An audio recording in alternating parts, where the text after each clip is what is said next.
Hello and welcome to Tech with Heart. I am your host, Michelle Calloway. Tech with Heart is all about empowering small business owners to embrace technology, systems, and strategies that are going to help them stay competitive and relevant in a rapidly changing digital era.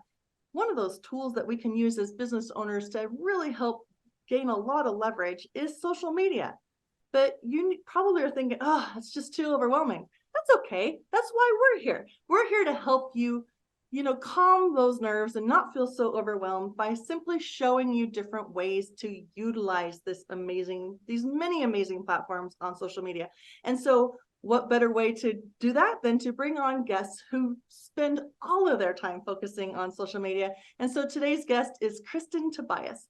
She has spearheaded successful social media strategies for financial publishing, education, manufacturing, and nonprofit brands. So she knows what she's talking about. She's even worked for global companies like Nestle and Purina. She now uses that expertise as the founder of Scenda, her own social media consulting business. So today she's going to talk to us about 5 ways that social media can really impact your business growth. So help me welcome to the Tech with Heart stage, Kristin. Hi, Michelle. Hi, everyone. Thank you for having me. We're delighted that you're here. Thank you for saying yes to this opportunity to share your insights, but also help others learn more about you.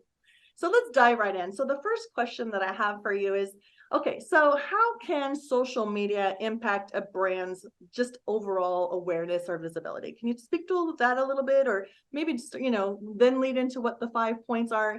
I'm going to be kind of like guiding you, but overall, what is that impact that social media can have for a brand? Yeah. So first, social media is basically like a business's second website at this point. A lot of people, when they learn about a new product or a new brand, they go straight to social media. They check out your business. They maybe save a product that they want to purchase in the future. So it's really important that you have a presence on these websites. So you could be like the most popular landscaping business in Boulder, Colorado. But if someone types in Boulder Landscaping Company and you don't have an account there, they're not going to find your business in their search. You're not going to show up in their search results. So that's really important. And a lot of people also use social media platforms like Google. 40% of Gen Z would rather search for things on TikTok or Instagram than on Google. So you want to be there when they're doing those searches.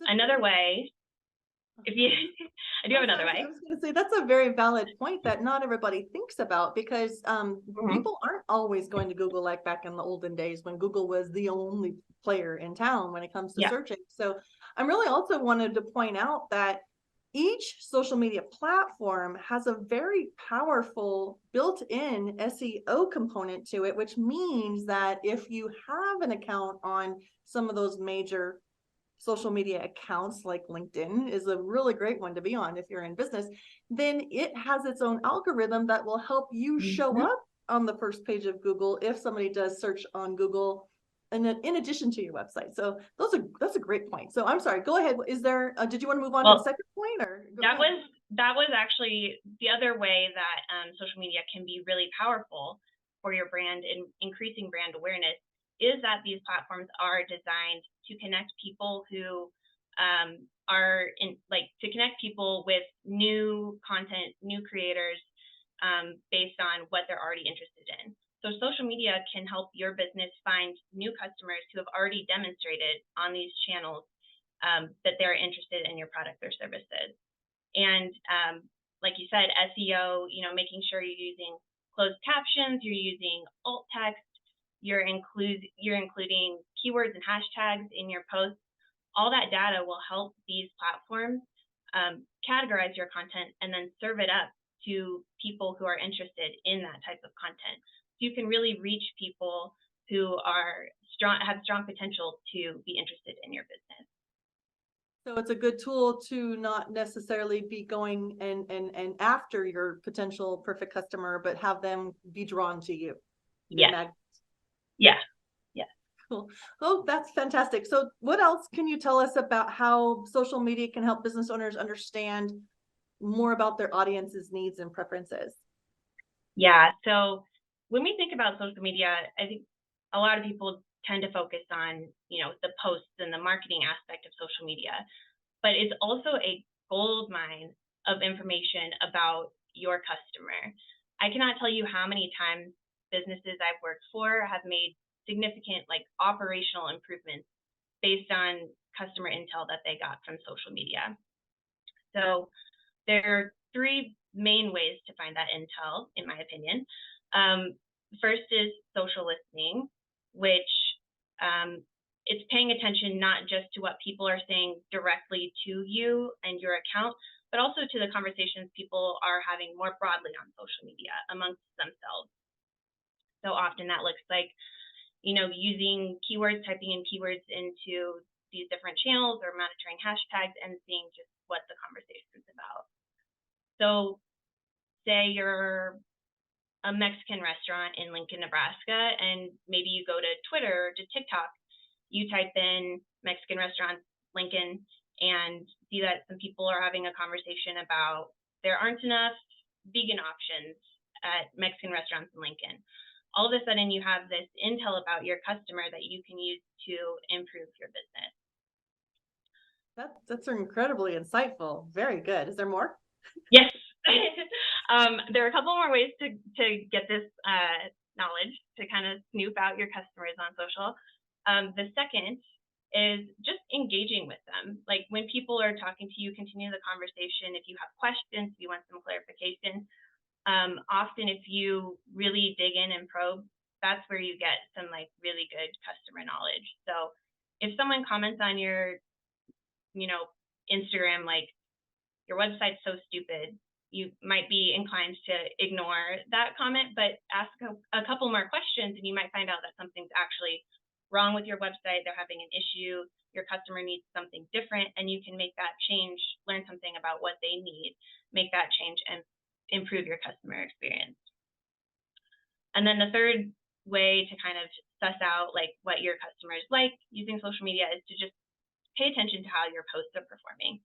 If you have a post that performs really well, way more than your other posts, that might be an indicator that that topic is something that your customers are really interested in. And then you should produce more around that. And you should do more. Yes. Yes. I love the content game. I mean, the content creation strategies are, come up with a topic, find out if that topic is of interest, and then you can really drill down. I mean, sometimes one topic, you could have 16 subtopics and then 16 of points under each subtopic. Yes. I mean, you just keep going down. Sometimes yes. That's the best type of content, because if you string people along over a series of just covering the details, the minute details of what it takes to make each one of those main topics fly on social media or in your business or whatever, then people will start tuning in because they're like, oh, this guy just keeps this person keeps giving me all this amazing insight. Yeah. And great. That's a great strategy. Yeah. Wow, Kristin, you're already a wealth of knowledge. So thank you so much. All right. So what are some quick tips in using social media to market your business without coming across salesy? Like, I know there's a rule when it comes to, because social media is meant to be social, but most business owners are actually on social media to generate business. So let's talk a little bit about that. Yeah, so that's the golden ticket right there.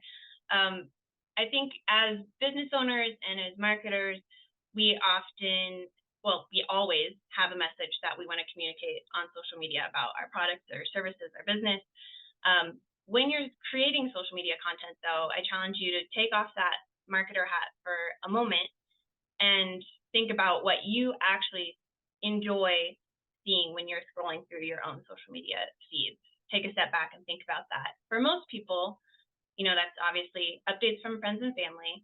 It's entertaining content. It's content that's helpful in some way, or it's content that makes you feel like connected and seen. So when you're creating content for your business, think first about creating one of a content in one of those buckets. It's entertaining, it's helpful, or it's connecting. And then kind of sneak your message that you want to have them receive, sneak that into the fun content. Like, I like to think of it as putting a dog's medicine in peanut butter, which is a little weird, but yeah, so sneak it in there, and then all of a sudden they are enjoying consuming your content. It's no longer an ad that they are being forced to see, like, look at our stuff. They want to engage with that content, and then they're having a more positive experience. So that might look like, if you're a business that made a blender, you could post and say, like, here's our new blender, it's the best. You could also make that content entertaining by making a video of, like, a parent using the blender to drown out their whining children. You could make that informative or helpful by posting some smoothie recipes that people can make using their blender. You can make that connecting by sharing, like, the best blender setting for each zodiac sign or something. So now the content's drawing people in, they're engaged, they're being exposed to your product still, but it's in a more positive way, a more memorable way. So the moral of the story, prioritize what your customers want to see over what you want to say. Obviously, you mentioned the rule. There are times when you are just going to have to say the thing, and that's fine. A good rule of thumb is to try to make 80% of your content be that entertaining, helpful, or connecting content, and then the other 20% be promotional, roughly. Being able to do business online is crucial for survival, especially during times of social distancing. So how do you survive and thrive in the sea of digital noise? It's a lot like fishing. You need to know who your perfect customer is so that you can use the right kind of lure to attract them. We help you catch your perfect customer and retain them for future sales through highly converting websites, influencer mobile apps, getting you featured in the news and on TV. Hi, my name is Jerry Bowden, U.S. Army veteran and president of Revelio Software Solutions. Our goal is to help you rise above the competition, be seen as an expert authority in your industry, and embrace technology to stay competitive for long-term success. It's more affordable than you may think. So reach out to us at revelio.com, and together we will make your business come alive. So it goes without saying that social media is meant to be social. And as business owners, if you're doing content, like if you're a talking head or you're showing up, or even if any of you, maybe you have somebody in your organization that is acting as the face of the brand, more or less, like doing TikTok videos or shorts, I should say, not TikTok videos only. Not everybody wants to be on TikTok at this point, but you should have somebody creating some short content, video content, so that you can be, because reels are really where it's at. Video content, shorts, clips are really where it's at. It gets far more attention than just images, but you will need help, right? You can't always be available as a small business owner to be on all those videos. So you want to just make sure that whoever's doing it is allowing people to connect with the brand in a very human way. People do business with people. They don't do business with logos per se without buying into that brand's logo, right? It's more about buying into the brand culture, the brand identity.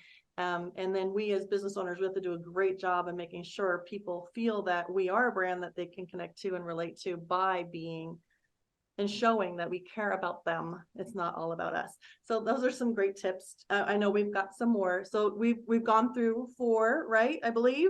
Or we've talked about, maybe you can mention the numbers again. We're going 5 ways social media can impact your business growth. We've talked about a few. So can you maybe restate those at this point? It increases your brand awareness. It helps you better understand your audience's needs and preference, your customers' needs and preferences. It obviously you can market your product. And then we were going to talk a little bit about social commerce, which is online shopping that happens on social media directly on those platforms. It's a very hot topic right now because it's still relatively new and growing, but you can now make purchases directly on Facebook, on Instagram, on TikTok, on Pinterest, without ever leaving the site. So if you have an active presence on social media, you can create content that reaches, like we were talking about, it reaches people who maybe haven't heard of your brand before, but are interested in the type of products and services that you offer. And in one click, they go from being someone who's never heard of your brand to a buying customer right in the platform. Removes so many barriers. Tens of millions of people are already purchasing things through social commerce, and that number is going to continue to grow so that there's a big opportunity for businesses in social commerce. So I'm loving what you're throwing down. Yeah. It's fantastic because not every social or small business owner understands that social commerce is available, but it's platform centric. For instance, Facebook, right? I mean, Facebook's one of the bigger ones.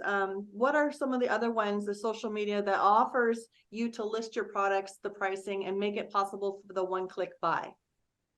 Facebook, Instagram, TikTok, and Pinterest right now. I want to throw in one more, Google Business Profile. So if you are in business, you should have a Google Business Profile because that's how you get discovered in your local market and show up number in the top 3 searches in Google Maps when somebody's in your area looking for. So like if you're a plumber, definitely you need to be having a Google Business Profile, but on your Google Business Profile, even if you're a service-based business and you don't care if it's only local traffic, but you want just an existing presence through Bing, and Bing as well. You can capture Bing. You can create one profile on Google and Bing will just copycat it. It's a beautiful thing. But you can sell your products directly from your Google Business Profile so that people aren't having to click one more place to go to your website. And so it is an easier conversion.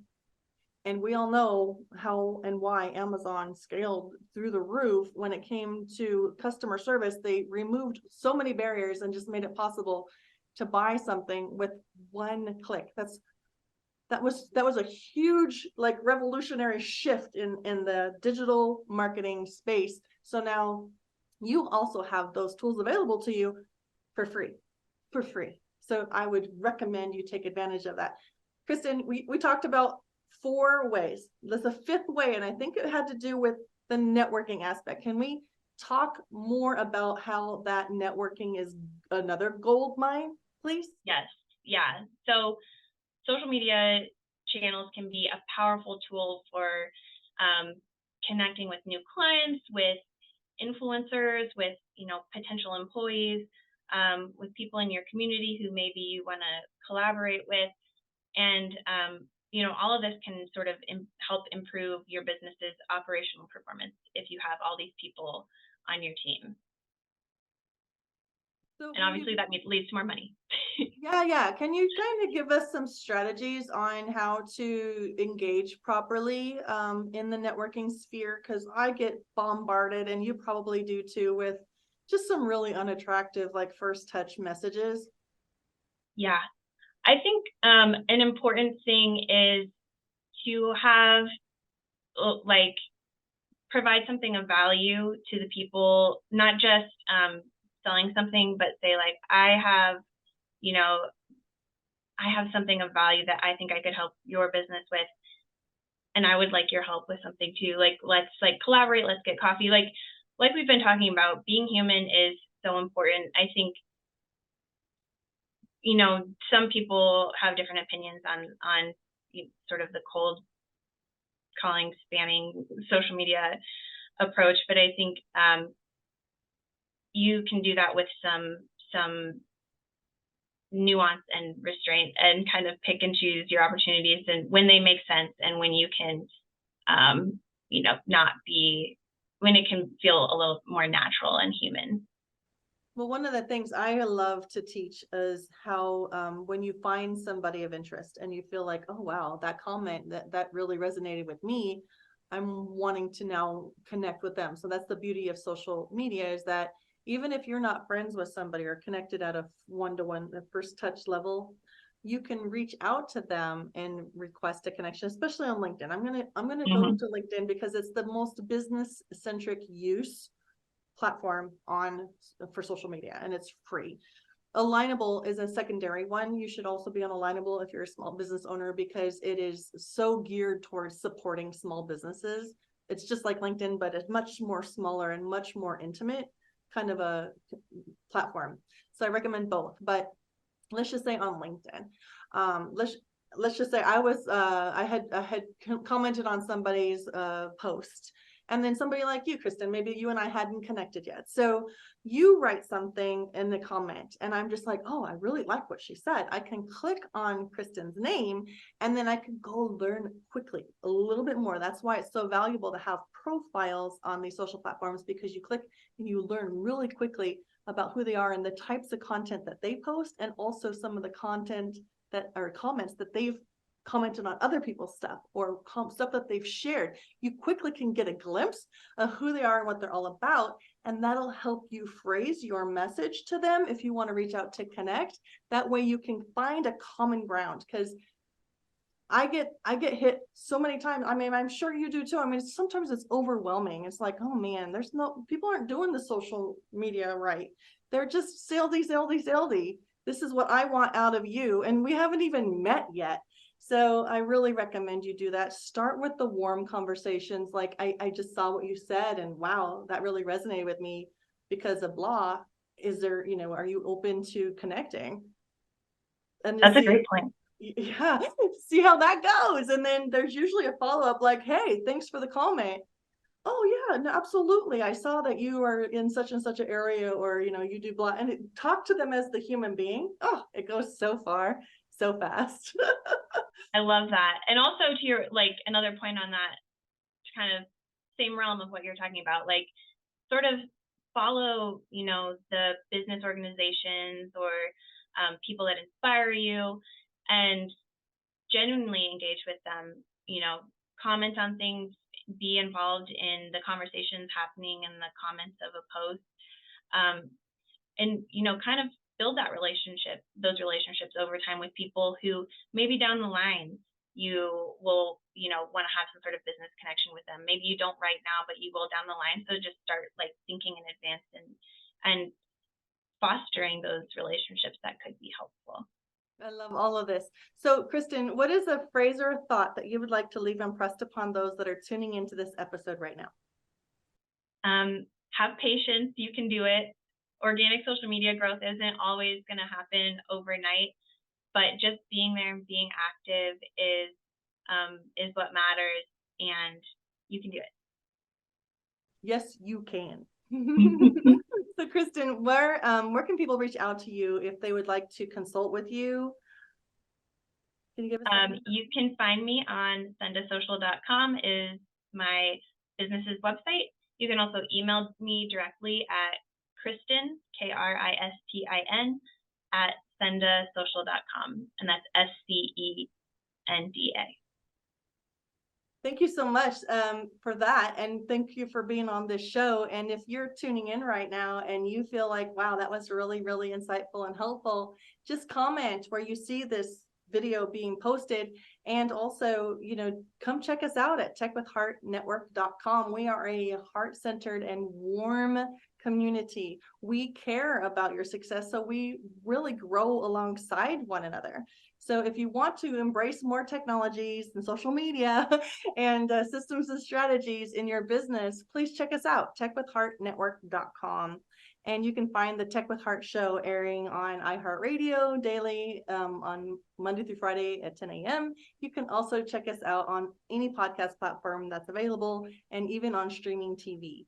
If you are an expert influencer or a thought leader and expert in your niche, and you have valuable insights like Kristin did, where we can have you on the show and you could breathe life and give ideas and strategies to our small business audience, please, again, check us out at techwithheartnetwork.com. Reach out to us, let us know what you'd like to talk about, and we can have you on the show as well. So here is to your success.